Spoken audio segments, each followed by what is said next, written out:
Então, no vídeo de hoje, atendendo a alguns pedidos que me foram deixados lá no YouTube, através das pessoas que assistiram ao primeiro vídeo, eu resolvi criar um conteúdo mais enxuto. Enxuto no tempo, porém não na quantidade de informações.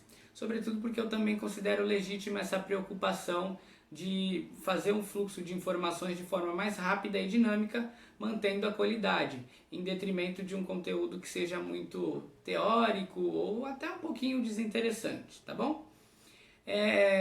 Bom, eu ficaria um tanto quanto insatisfeito se algumas questões e informações que eu julguei pertinentes naquele primeiro momento não estivessem presentes nesse segundo. Então eu faço questão de reiterá-las, ainda que bastante brevemente, tá?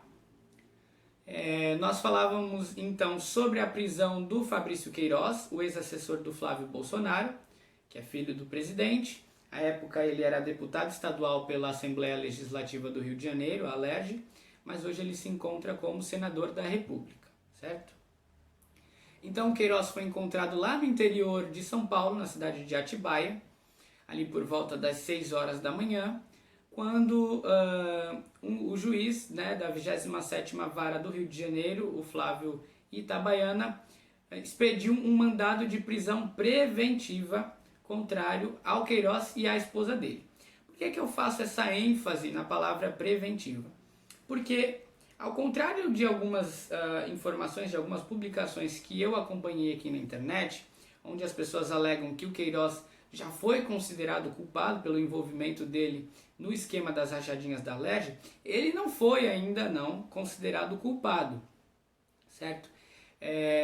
Embora haja uma série de informações e provas robustas, né, e contundentes de que sim, ele participava diretamente, ele ainda não foi considerado culpado. E o segundo ponto é que ele não estava foragido, né? E isso até é um pouco problemático, porque a gente vê na internet, ele estava fugindo, né? Cadê o Queiroz? Sim, cadê o Queiroz? Porque ele estava escondido, mas ele não estava foragido porque até então não havia um pedido de prisão ainda expedido contrário à pessoa dele. Até que se provasse o contrário, ele ainda tinha todas as prerrogativas a que gozam os cidadãos brasileiros, assim como eu, assim como você, inclusive a do trânsito, né, no território brasileiro.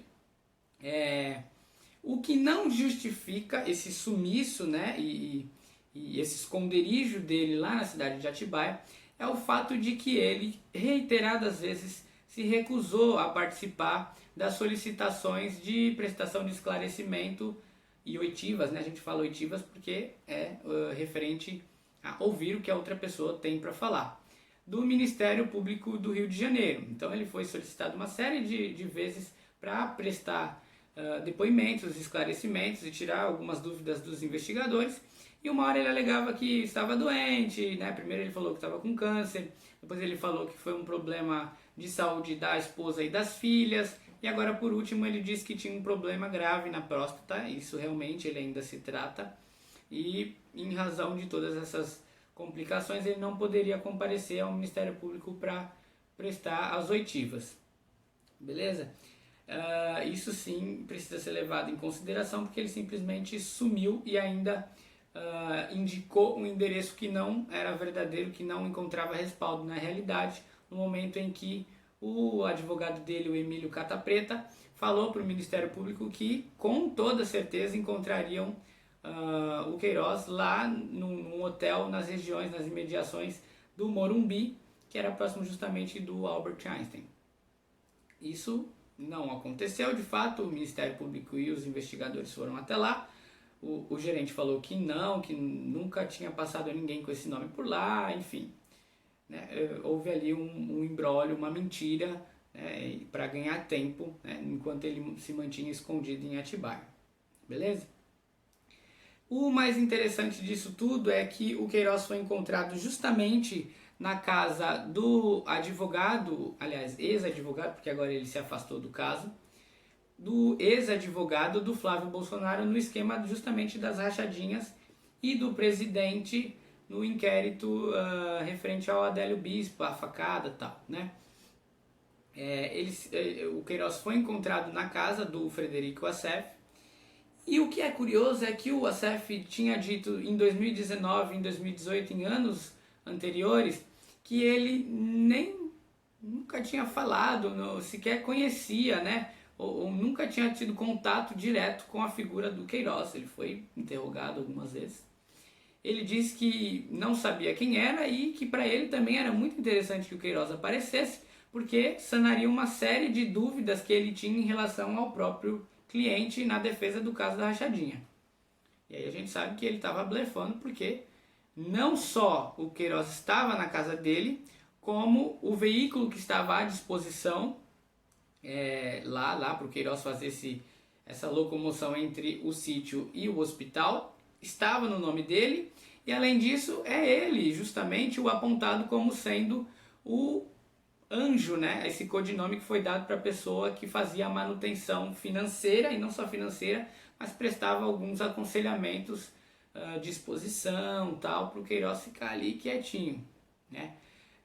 A gente sabe que foi justamente através de uma mensagem de celular. O Ministério Público apreendeu numa missão de busca e apreensão na casa do Queiroz, não essa, uma outra, o celular da esposa dele, a dona Márcia, e lá constavam algumas mensagens, né?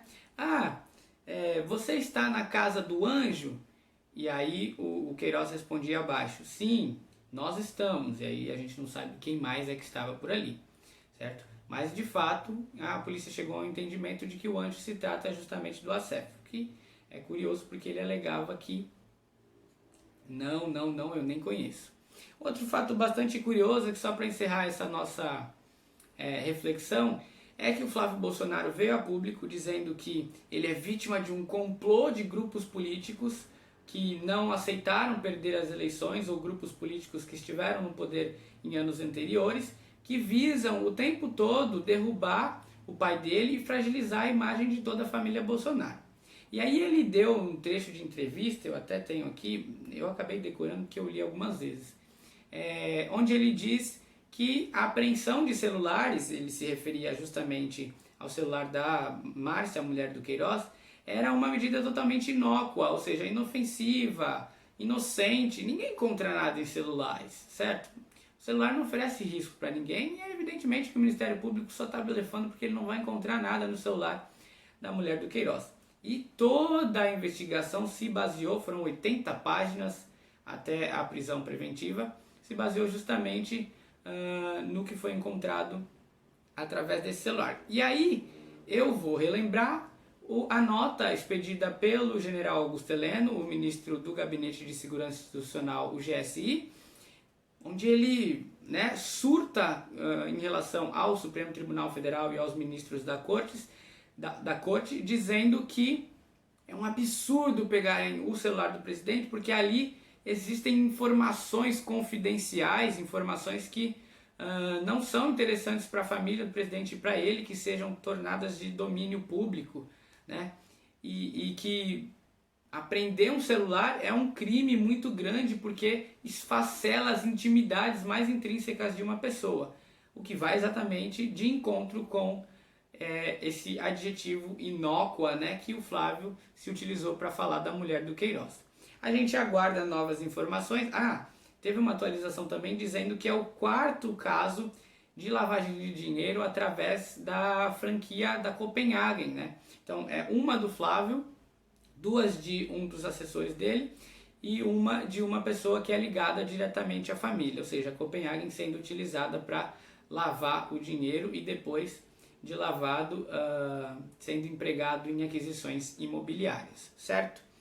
Por hora é só, conforme eu prometido, ia dar uma encurtadinha no vídeo. Eu espero novas informações. Eu pretendo para o próximo produzir outro tipo de conteúdo que fale sobre outro assunto. Já fiz parte 1, parte 2, certo? Mas conforme os desdobramentos dessa história vierem aparecendo, eu venho aqui, né, e faço uma atualização sem o menor problema. Diferente do vídeo anterior, onde eu não encerrei por um problema técnico, eu não sei o que aconteceu, eu só fui reparar depois que eu já tinha postado o vídeo, eu vou encerrar esse daqui. Então eu peço para que quem assistiu o vídeo se inscreva no canal, compartilhe e deixe o joinha aí, né, para que a gente possa discutir. Sugestionem aqui embaixo sobre alguns assuntos que vocês achem interessante da gente discutir. E também gostaria de agradecer pela atenção, né, pela audiência, né, que vocês acabam proporcionando nesse momento de ouvir o que a gente tem para falar em relação aos assuntos que acontecem no nosso dia a dia. Então é isso. Joinha, se inscreva no canal, compartilhe o vídeo e até a próxima, tá bom?